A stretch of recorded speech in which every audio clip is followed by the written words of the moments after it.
Bonsoir tout le monde, j'espère que vous allez bien. Bon, aujourd'hui on va faire notre dernière vidéo sur le repérage cartésien.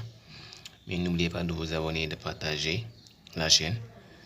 Il y aura de nouvelles vidéos dans les chapitres à venir. Bon, aujourd'hui dans cette vidéo, on va développer, on va répondre à des questions qui sont très fréquentes dans les évaluations, à savoir la détermination d'une équation cartésienne, la détermination d'une équation paramétrique, le point d'intersection, détermination du point d'intersection d'une droite par rapport aux axes, c'est-à-dire par rapport à l'axe des abscisses et à l'axe des ordonnées. Bon, on va commencer directement.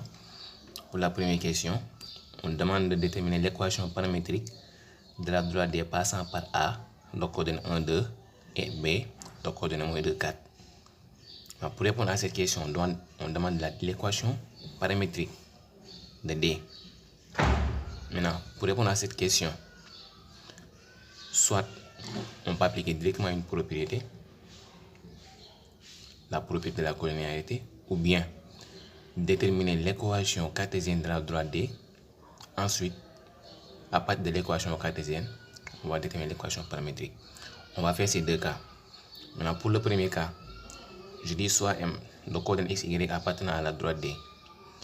Donc, si D est une droite passant par A et B, si M appartient à la droite AB, ça dit que les points A, B et M sont alignés. Donc, si les trois points sont alignés, alors deux vecteurs de cette droite sont forcément collinaires et dans le même sens. Donc, AM est forcément collinaire à AB. Et la relation de collinéarité me permet de dire que donc AM est égal à K fois AB avec K appartenant à R. À partir de là, je détermine les coordonnées de AM et celles de AB. AM, donc ce sera x de M moins x de A avec x de A égale à 1. Et pour le Y, ce sera y de M moins y de A avec y de A égale à 2. Donc, pour les coordonnées de AM, on aura x moins 1 et y moins 2. Pour les coordonnées de AB, on aura x de B moins x de A, ce qui me donne moins 2, moins 1, ça donne moins 3. Y de B moins y de A, 4 moins 2, ça donne 2. Donc, on a les coordonnées de AB et les coordonnées de AM. Maintenant, on va appliquer cette relation de collinéarité en fonction dans les coordonnées de ces deux vecteurs. Maintenant, dire que AM est égal à K fois AB, donc me dit quoi? Que x de AM est égal à K multiplié par x de AB. C'est ça que j'applique. X de AM, c'était x moins 1, donc est égal à K multiplié par x de AB, c'est moins 3. De la même manière aussi, y de AB, y de AM du moins est égal à K multiplié par y de AB. Donc, c'est ça qu'on aura. Donc, ce qui implique donc la droite D de l'équation paramétrique x égale, en transposant le 1 de l'autre côté, on aura 1 moins 3K et y est égal à 2 moins 2K avec K appartenant à R. Donc, voici l'équation paramétrique de la droite D passant par les points A et B. Maintenant, pour le deuxième cas, je dois déterminer, donc pour le deuxième cas, je détermine l'équation cartésienne de la droite AB. Ensuite, à partir de l'équation cartésienne, j'applique une propriété qui me permet de passer de l'équation cartésienne à l'équation paramétrique. Maintenant, pour déterminer l'équation cartésienne de AB, je commence toujours par dire soit M de coordonnées x, y appartenant à la droite. Donc, AM est collinaire à AB. Comme je disais tout à l'heure, si on a deux points A et B sur une droite A et B, A, B. Donc, quel que soit le point M appartenant à la droite, que ce soit ici entre A et B ou bien après B, si on a le point M de coordonnées x, y, si le point appartient à la droite, alors les trois points sont alignés. Donc, si c'est dans le même sens, donc on aura AM, AB. Si c'était dans ce côté, on aurait BM, B, BA. Mais il faut toujours le choisir dans le même sens. Donc, AM est collinaire à AB. Maintenant, pour déterminer l'équation cartésienne, donc je vais appliquer le déterminant de ces deux vecteurs collinaires là.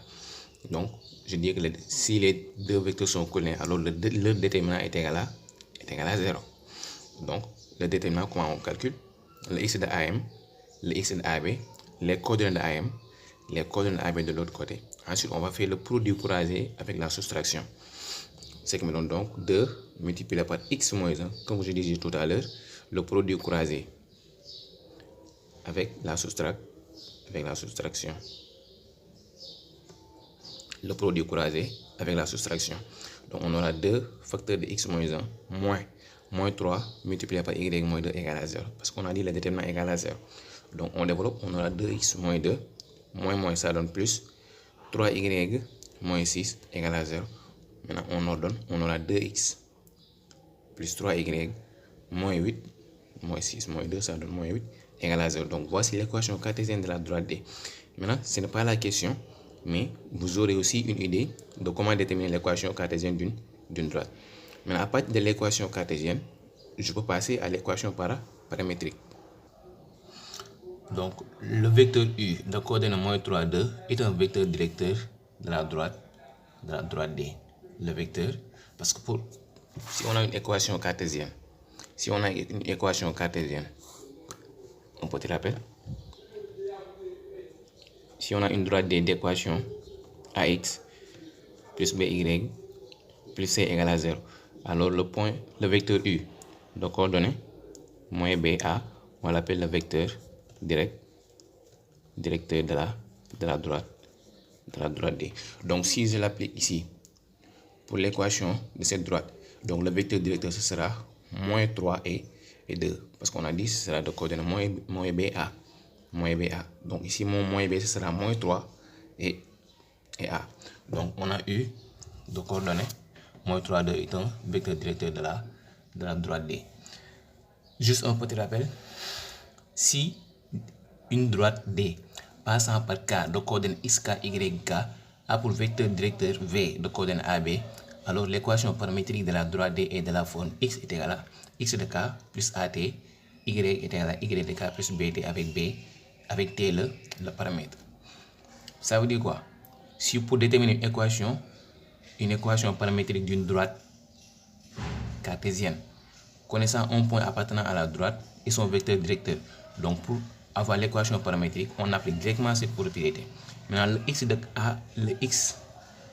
K et le Y de K, ce sont les coordonnées d'un point appartenant à la droite. Maintenant, le A et le B, ce sont les coordonnées du vecteur directeur. Donc, toujours la constante ou bien les constantes qu'on multiplie avec le paramètre, ce sont les coordonnées du vecteur directeur. Voilà, avec le paramètre T. Donc, si on applique ça dans notre droite d'équation qu'on avait tout à l'heure, D c'est l'équation 2x plus 3y moins 8 égale à 0. Son vecteur directeur U, c'était de coordonnées moins 3, 2. A, un point de coordonnées 1, 2 appartient à la droite D, parce que c'est ça qu'on avait dit. Donc D, en appliquant la propriété, on aura D d'équation x égale 1 moins 3t. 1 étant un point de la droite D, 2 aussi étant un point de la droite D. Maintenant, moins 3t, moins 3 c'est l'abscisse du vecteur directeur qu'on multiplie avec le paramètre. Le paramètre, ça peut être T comme ça peut être K. À vous de voir. Ne soyez pas l'esclave des notations. Donc pour les Y aussi, on aura 2 plus 2t avec le 2 indépendant du paramètre, un point appartenant à la droite, et l'autre 2 là, qu'on multiplie avec le paramètre, c'est l'ordonnée du vecteur directeur. Donc voici deux manières de déterminer une équation paramétrique. Maintenant pour la deuxième question, on demande de déterminer le point d'intersection de D avec les axes. Si on dit avec les axes, c'est avec l'axe des abscisses et avec l'axe des ordonnées. Donc voici une configuration pour permettre de comprendre de quoi il s'agit. Donc si on a une droite D comme ça, la droite D, donc si on demande le point d'intersection de la droite D avec l'axe des abscisses, donc on sait que donc ce point là, suivant l'ordonnée, ce sera nul. Donc on choisit F comme étant le point d'intersection de la droite D avec l'axe des abscisses. Donc on aura F de coordonnées x de F est 0. Et pour G, ce sera le point d'intersection de la droite D avec l'axe des ordonnées. Donc ça veut dire suivant x c'est nul et suivant y ça existe. Donc on aura y, G du moins sera de coordonnées 0 et y de G. Maintenant, on vient ici pour déterminer les coordonnées de x et de f et de g. Maintenant, soit f, le point d'intersection de la droite D avec l'axe OX. Voici comment on note. Donc, si f est le point d'intersection, ça veut dire que f appartient à la droite D. Et donc, c'est qu'on doit vérifier l'équation de la droite. Et voici la forme des coordonnées du point F.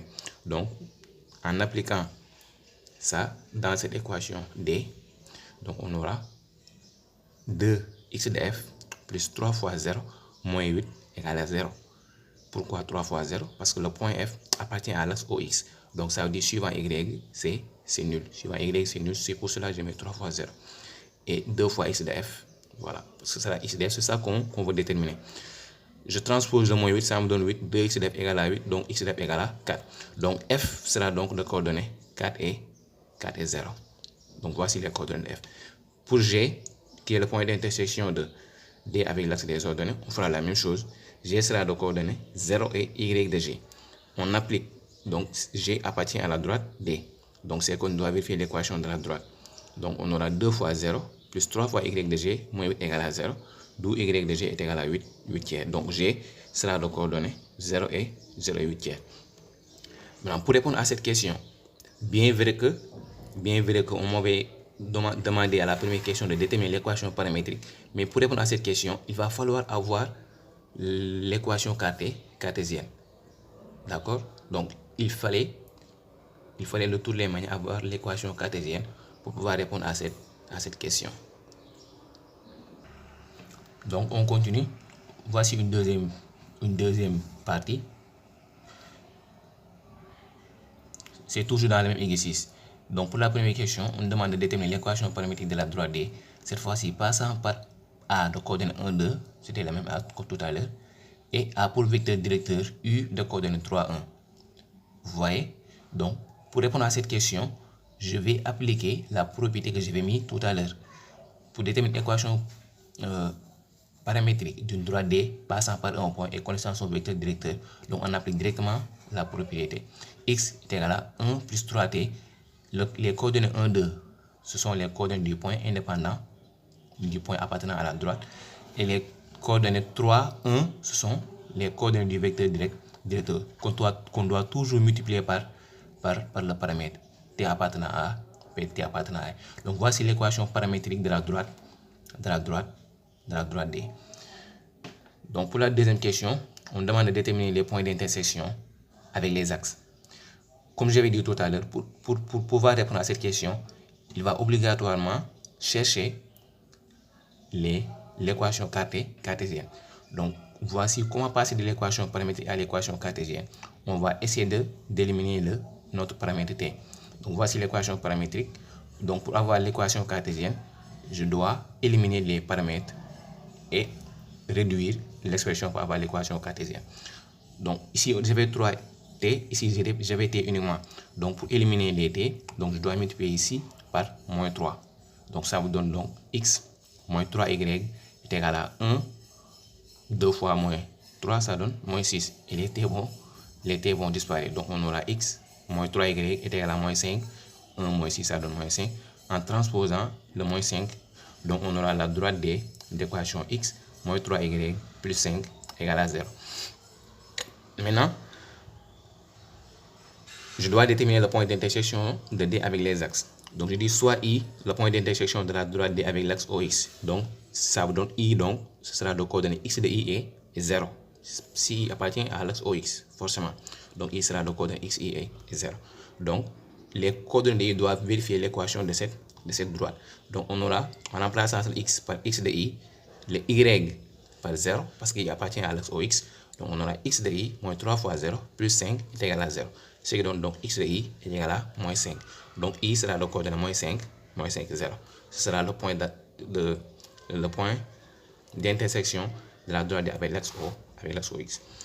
Je dis maintenant soit J, le point d'intersection de la droite D avec l'axe OY. Ce qui donne donc J sera le coordonnée 0, Y de J. Si J appartient à l'axe OY, alors suivant X, J est nul. Donc ces coordonnées aussi doivent vérifier l'équation de cette droite-là, x moins 3y plus 5 égale à 0. Donc si J appartient à l'axe OY, alors suivant x c'est nul, donc son x est nul, donc on aura 0 moins 3y plus 5 est égal à 0. Donc, avec y de j, n'est-ce pas? Donc, on aura 3y de j est égal à 5. Là, c'est moins, là, c'est plus. Donc, c'est plus rapide de transposer l'expression qui est négative. Donc, on aura donc directement y de j est égal à 5 tiers, d'où j sera le point de coordonnées 0 et 5 tiers. Donc, c'est la fin de la vidéo. J'espère que vous avez bien compris. Si c'est le cas, n'oubliez pas de vous abonner, de liker, de laisser un commentaire pour faire part de votre satisfaction. Merci, à bientôt.